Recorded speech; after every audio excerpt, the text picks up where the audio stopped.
He helped me to our bed. Whatever it is, we'll face it together. Together. The word felt like a knife in my chest. Daniel, I need to tell you something terrible. His face changed, becoming alert and cautious. What do you mean? I pulled out the second pregnancy test and placed it in his hands. I'm pregnant, I said. His face lit up with joy for exactly 3 seconds. Then confusion clouded his features. Wait, but we haven't... Not since Dad's funeral. That was 3 months ago. I watched him do the math, watched understanding dawn like a terrible sunrise. Please tell me I'm wrong about what I'm thinking. But I couldn't, because he wasn't wrong. Who? Was all he said. Marcus, when you were gone. It was only 1 weekend. Marcus. He stood up so fast he knocked over the lamp. Our neighbor? The one whose kids play with our boys. I nodded through my tears. I was lonely and sad. And he came to check on me. Stop. He walked to the window, staring at Marcus's house. How far along? 11 weeks. 11 weeks. He turned back to me with disappointment so deep it looked like death. You've been carrying another man's child and saying nothing. I didn't know until today. So if I hadn't pushed for the test, you would have let me think it was mine? The question hung like a curse. In my heart, I knew the answer was probably yes. I was scared. I whispered. You were scared. So you decided to build our future on a lie. It wasn't like that. Then what was it like? Because it looks like you were planning to trick me into raising another man's child. No. I ended it immediately. I've been praying for forgiveness. You've been praying while hiding the biggest secret of our marriage. Do you think God honors prayers built on deception? Daniel walked toward the door. I need to think. I need to figure out how to explain to our sons why Daddy isn't sleeping at home. The pregnancy test fell from my trembling fingers and shattered on the bathroom floor. 2 pink lines stared back at me like an accusation. I'm Rebecca, 31 years old, and mother to 2 beautiful boys. But the child growing inside me wasn't my husband's. 3 months ago, I had made the worst mistake of my life. While Daniel was attending his father's funeral, I found comfort in my neighbor Marcus's arms. It lasted 1 weekend, but now that weekend threatened to destroy everything. Daniel walked into the bathroom just as I was sweeping up the broken plastic. Becca? What's wrong? I couldn't speak. How could I tell the man who loved me that I was carrying another man's baby? Are you sick? Should I call the doctor? We'd been praying every night for a 3rd child. Now those prayers felt like mockery. I need to sit down, I whispered. Please don't leave. A mistake is forgetting milk from the store. This is betrayal. This is adultery. This is carrying another man's baby while sharing my bed. What happens now? Now I pack a bag. Now I try to figure out if our marriage can survive this. And the baby? He looked at my stomach with an unreadable expression. That's not my baby, Rebecca. That's your choice to live with. After he left, I prayed harder than I ever had. But for the first time, heaven felt silent. Daniel set the pregnancy test on the nightstand like it was made of poison. His hands were shaking. Who? Was all he said. Marcus, when you were gone for the funeral. It was only 1 weekend, and I know that doesn't make it better. But, Marcus. Daniel stood up so fast he knocked over the lamp. Our neighbor Marcus? The one who helped me fix the deck last summer? The one whose kids play with our boys? I nodded, tears streaming down my face. Daniel, I'm so sorry. I was lonely and sad about your father. And you were gone for a week. And he came over to check on me, and one thing led to another. Stop. He held up his hand. Just stop talking. He walked to the window and stared out at Marcus's house across the street. I could see his shoulders rising and falling with each breath, like he was fighting for air. How far along? He asked without turning around. About 11 weeks. 11 weeks. He turned to face me, and I saw something in his eyes I'd never seen before. Not anger, not rage. Something worse. Disappointment so deep it looked like death. You've been carrying another man's child for 11 weeks and saying nothing. I didn't know. I thought my period was just late because of stress. I only took the test today because you kept asking me to. So if I hadn't pushed, you would have just let me think it was mine? The question hung in the air like a curse. Would I have? In my heart, I knew the answer was probably yes. I would have been too cowardly to tell the truth. I don't know, I whispered. I was scared. Scared. He said the word like it tasted bitter. You were scared.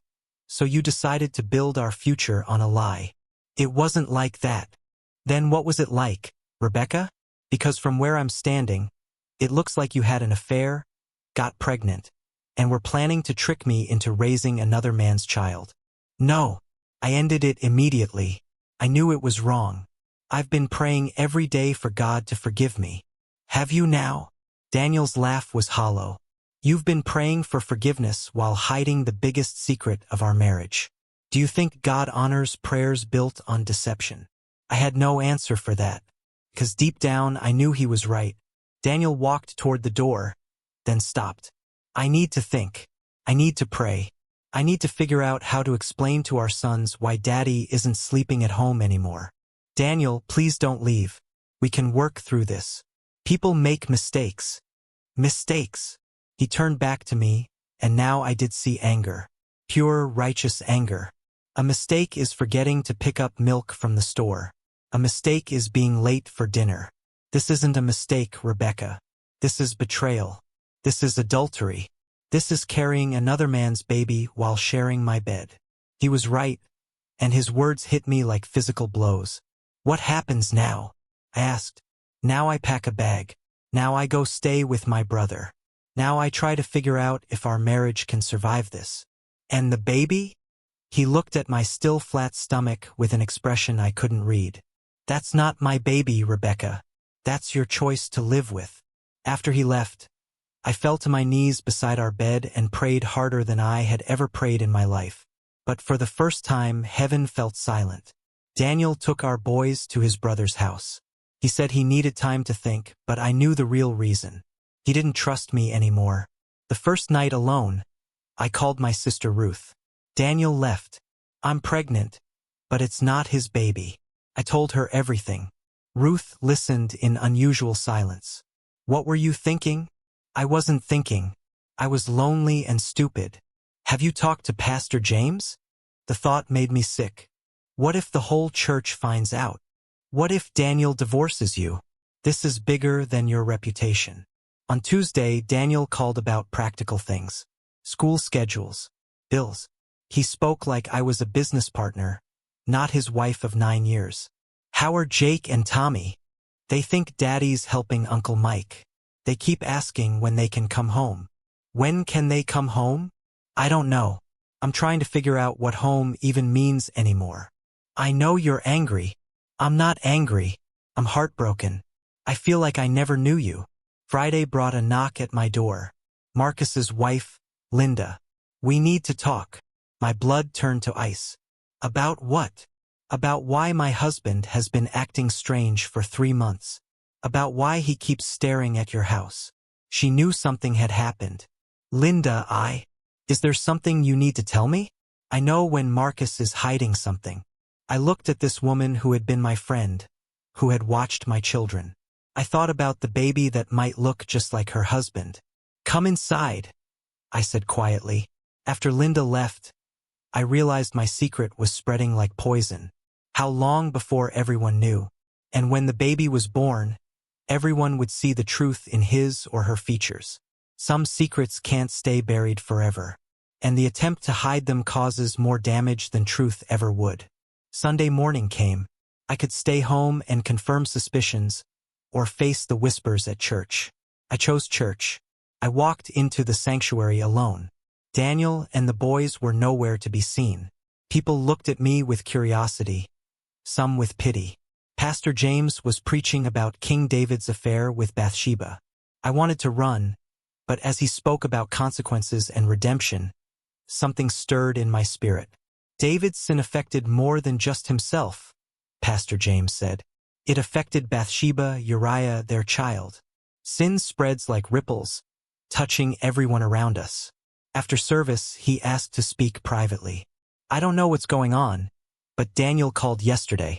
He's coming to see me tomorrow. He sounded broken. Pastor James, You don't have to tell me anything now. But whatever it is, God's grace is bigger.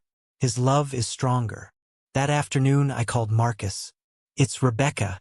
We need to talk. He came over looking miserable. We sat in my living room where our children had played together. Linda knows, he said. She confronted me this morning. I told her everything. How did she react?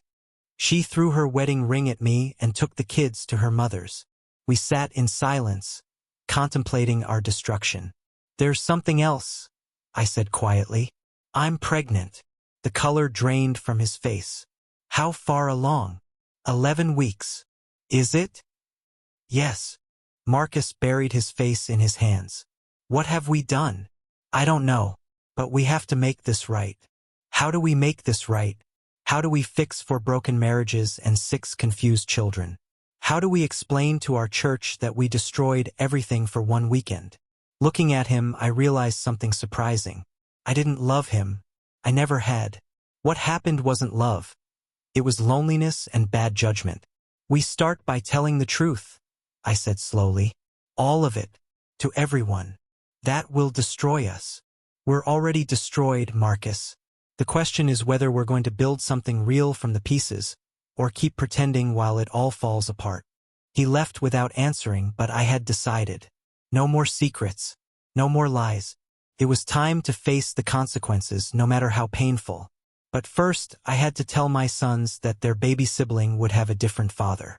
And pray that God still had a plan for redemption in this mess. Monday evening, Daniel came home. Not to stay, just to collect clothes and talk. I met with Pastor James today, he said, packing mechanically. And he reminded me that Christians are called to forgive. He also reminded me that forgiveness doesn't mean no consequences. I watched him fold shirts. What kind of consequences? I don't know yet. I'm trying to figure out if I can raise another man's child. If I can look at you every day and not think about what you did. If our marriage can survive this betrayal. What does your heart tell you? For the first time since the pregnancy test, he looked directly at me. My heart says I still love you. It also says I don't trust you anymore, and I don't know if I ever will. Trust can be rebuilt. Can it? Every time you're late, I'll wonder where you were. Every time you talk to another man, I'll wonder if you're being unfaithful again. Every time I look at that baby, I'll remember the worst moment of my life. His honesty was brutal but better than lies. So what do you want to do? I want to do what's right.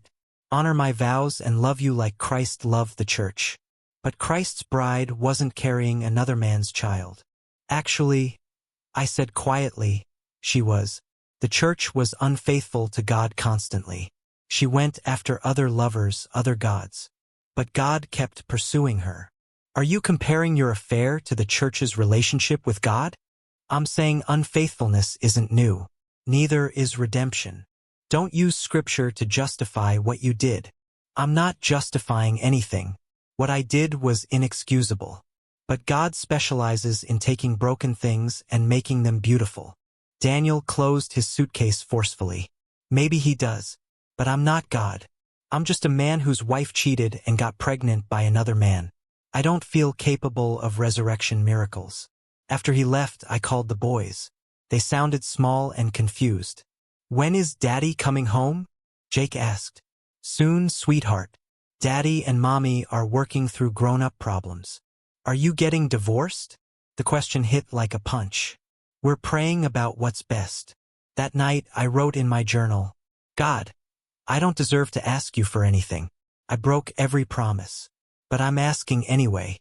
Please don't let my mistake destroy my children's lives. Please help Daniel forgive me.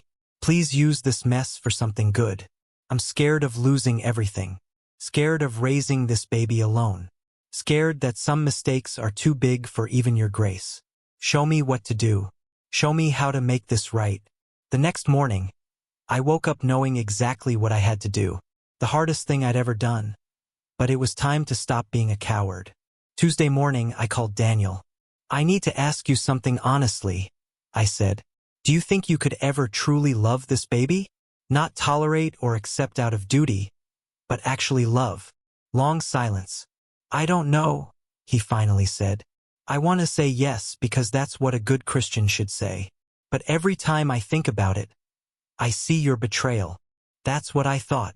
And that's not fair to an innocent child. What are you saying? I think we need to consider adoption. Another silence.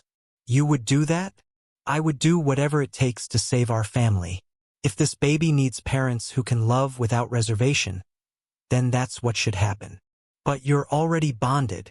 I'm bonded to you and Jake and Tommy Moore. If keeping this baby means losing all of you, it's not really a choice. I heard him crying softly. I can't ask you to give up your child. You're not asking. I'm offering. Maybe this is how God makes beauty from ashes. Maybe there's a couple praying for a baby, and we can answer their prayers. That evening, Daniel came home. Actually home. He sat beside me and took my hand for the first time in weeks. Are you sure about this? I'm sure that I love you more than myself. I'm sure Jake and Tommy need their father. And I'm sure this baby deserves parents who can look at him or her with pure joy. What if I could learn to love the baby? Then we'd make the wrong choice. But what if you can't? What if every time you look at this child, you remember the worst day of your life? That's not fair to anyone. Daniel was quiet. Then, I think you're right. And it might be the most selfless thing you could do. Or the most selfish. I don't know anymore. I just want to save what we have left. We talked until midnight about finding an adoption agency. About explaining to the boys. About handling community judgment. People will say I'm heartless for giving away my child. I said. People will say a lot of things. But people who matter will understand that sometimes love means letting go. What about Marcus and Linda? They have a right to know about their biological grandchild.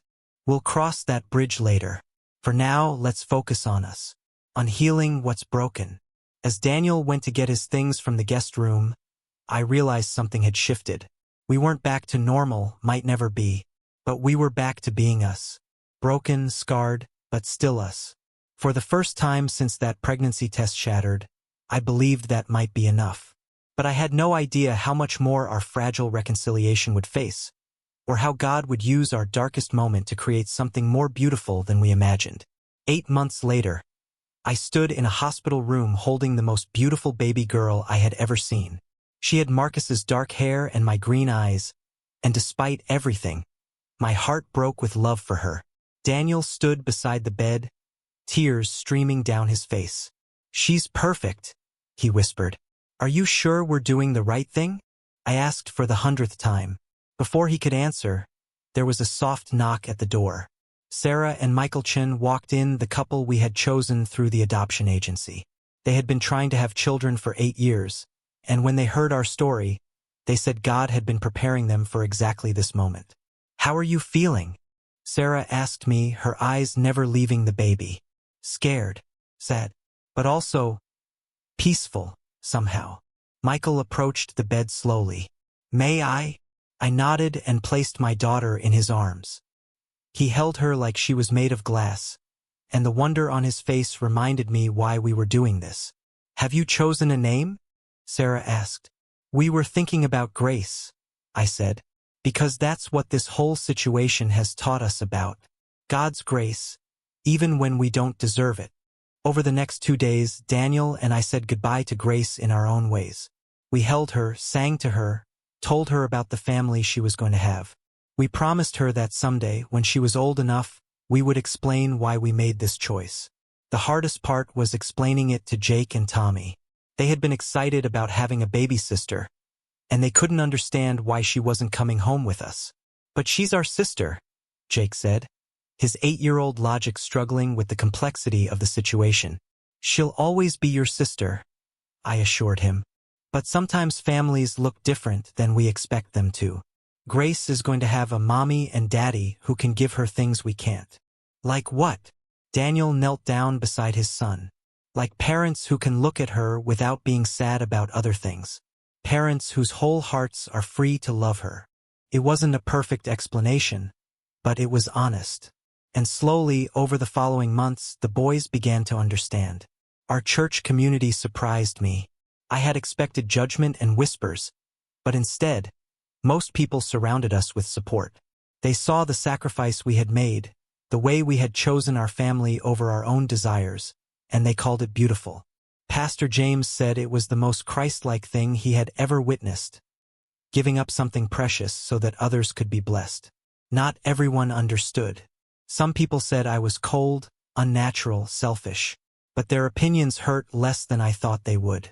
The people who mattered, Daniel, the boys, our closest friends, they saw the love behind the decision. Marcus and Linda divorced 6 months after Grace was born. They had tried to work through the betrayal, but unlike Daniel and me, they couldn't find their way back to each other. Marcus moved across the country and asked that we not contact him about Grace. He said it was too painful.